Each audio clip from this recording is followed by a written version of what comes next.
ஆதித்யா, 2 பேரும் ஏன் பேசாம இப்படி அமைதியா உட்கார்ந்துட்டு இருக்கீங்க? அவங்க பாட்டு பாடுறத கேட்டுட்டு இருக்கீங்களோ? ஆமாமா, எல்லாரும் ஜாலியா சந்தோஷமா இருக்காங்கல்ல. நம்ம கூட அவங்கள மாதிரியே பாட்டு பாடலாமா? அம்மா, அக்கா சொல்ற மாதிரியே நாமளும் அவங்கள மாதிரி ஜாலியா என்ஜாய் பண்ணலாமா? பாத்தியா பாரதி, குழந்தைங்க இந்த வீட்டுக்குள்ளே அடைஞ்சிருக்காங்க. அவங்க என்னடானா பசங்களை எல்லாத்துக்கும் கேள்வி கேட்டுட்டு இருக்காங்க. நீ இப்ப முன்னாடி மாதிரி இல்ல பாட்டி. இப்ப என்ன, நாமளும் பாட்டு பாடணும் அவ்வளவுதானே? பாடிட்டா போச்சு.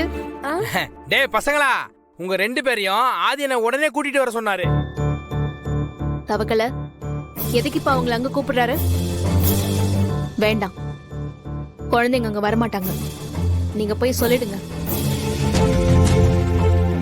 நான் இப்படி சொல்றேன்னு நீங்க என்ன தப்பா நினைச்சுக்காதீங்க. எங்களால இந்த வீட்ல தினமும் ஏதாவது ஒரு பிரச்சனை வந்துட்டே இருக்கு. இப்போ நீங்க குழந்தைங்களை அங்க கூட்டிட்டு போனா அதுக்கும் ஏதாவது சொல்ல போறாங்க. அண்ணே, நீங்க எதுக்கு இவ்வளவு யோசிக்கிறீங்க? அண்ணன்னா கண்டிப்பா குழந்தைங்களை கூட்டிட்டு வரணும்னு சொன்னாரு. இல்ல தவக்கல, அது சரியா வராது. அவங்க வரமாட்டாங்க. பாரதி, எதுக்கு இப்படி வீம்பு காட்டுற? எந்த விஷயத்துல பிடிவாத பிடிக்கணுமோ அதுல பிடிவாத பிடிக்காம இந்த சாதாரண விஷயத்துக்கு இப்படி அடம் பிடிச்சிட்டு இருக்கியே.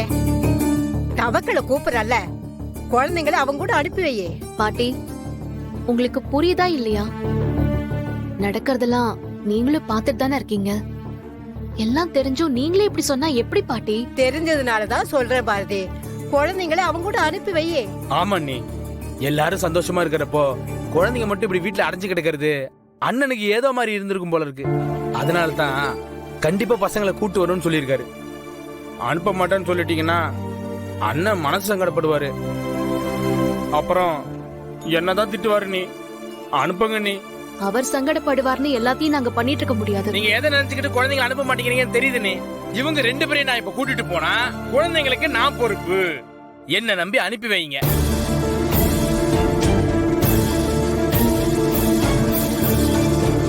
இங்கேயும் இவளுக்கும் பாரதிக்கு தான் போட்டியா? ஓகே, இப்போ நம்ம எல்லாரும் பரபரப்பான கட்டத்துக்கு வந்திருக்கோம். இப்போ போட்டியில ஜெயிக்க போறது மித்ரா மேடமா இல்ல பாரதி அண்ணியார் மாத்திர போறோம்.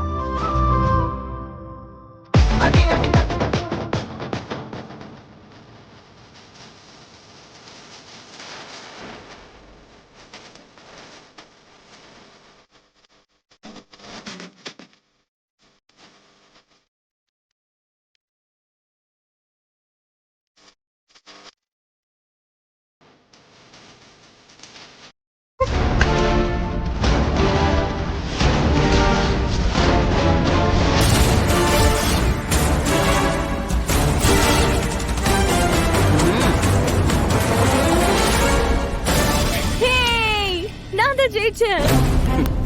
எஸ்,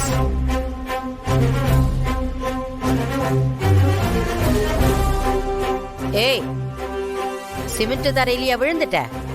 புல்லு தரையில தானே விழுந்திருக்க. அடிகிடியெல்லாம் ஒன்னும் பட்டிருக்காது.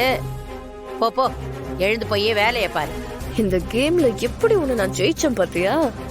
ஆதிய உனக்கு நான் எப்பவுமே விட்டு கொடுக்க மாட்டேன்டி. அம்மா அம்மா, என்னாச்சுமா? வலிக்குதாமா? அடிபட்டுச்சாமா? அம்மா, ஒண்ணும் இல்லடா, எனக்கு ஒண்ணும் இல்ல. வாங்க போலாம்.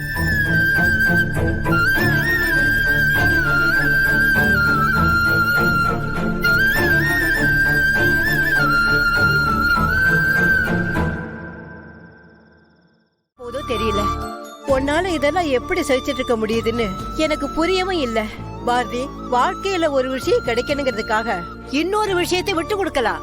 ஆனா ஒன்ன மாதிரி வாழ்க்கையே விட்டு கொடுத்துட்டு யாரும் இருக்க மாட்டாங்க. அந்த கேடுகட்ட மித்திரா உன்னை வேணுமனேதான் புடிச்சு கீழே தள்ளி விட்டா. அவ மனசுக்குள்ள உன் மேல எவ்வளவு கோபம் இருந்திருந்தா இந்த மாதிரி எல்லாம் பண்ணிருப்பா. அவளுக்கு உடம்பு பூராவும் விஷம். விடுங்க பாட்டி, நடந்து முடிஞ்சத பத்தி பேசி எதுவும் ஆக போறதில்ல. தப்பு ஏன் மேலேயும் தான். தவக்கலை வந்து கூப்பிட்டதும் நான் போயிருக்க கூடாது. நான் போனதுனால தானே இப்படி ஆயிடுச்சு. அவன் ஒருத்தன் இருக்கானே, அவனை என்ன பண்ண போறேன்னு மட்டும் பாரு. இது எல்லாத்துக்கும் அவன் தான் காரணம். அந்த தவக்களை தேவையில்லாம உன்னை இந்த விளையாட்டுல இறக்கி விட்டு கடைசியில எல்லாரும் முன்னாடியும் உன்னை அசிங்கப்பட வச்சுட்டான்.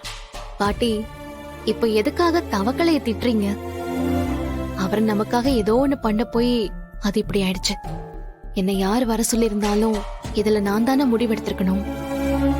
அப்படி பார்த்தா தப்பு என் மேலதான். என்னமோ போ பாரதி, எனக்கு வர வர இங்க நடக்கிறதெல்லாம் பார்த்தா அப்படியே எங்கேயாவது ஓடி போயிடலாம் போல இருக்கு. நீயும் ஒரு முடிவெடுக்க மாட்டேங்கிற. இதெல்லாம் எங்க போய் முடிய போகுதுன்னு சத்தியமா எனக்கு தெரியல. முடியும்னு சத்தியமா நான் நினைச்சு கூட பார்க்கல. என்ன பாரதி அண்ணிய நான் தான் கட்டாயப்படுத்தி இந்த விளையாட்டுல கலந்துக்க வச்சேன்.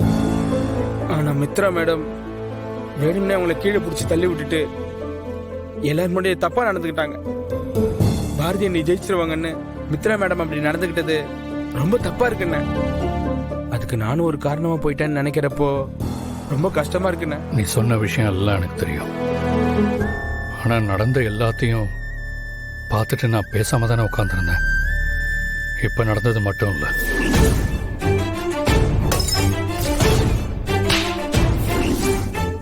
காலையில பாரதிய காஃபியை கொண்டு வர சொல்லி அவளை குடுக்க வச்சு பாரதி காலை தட்டி விட்டு காஃபி அவங்க மேல கொட்ட வச்சு மித்ராவோட பாட்டி பாரதி அரைஞ்சு அசிங்கப்படுத்தின வரைக்கும் மித்ரா பண்ண வேலை தானே எனக்கு நல்லாவே தெரியும்.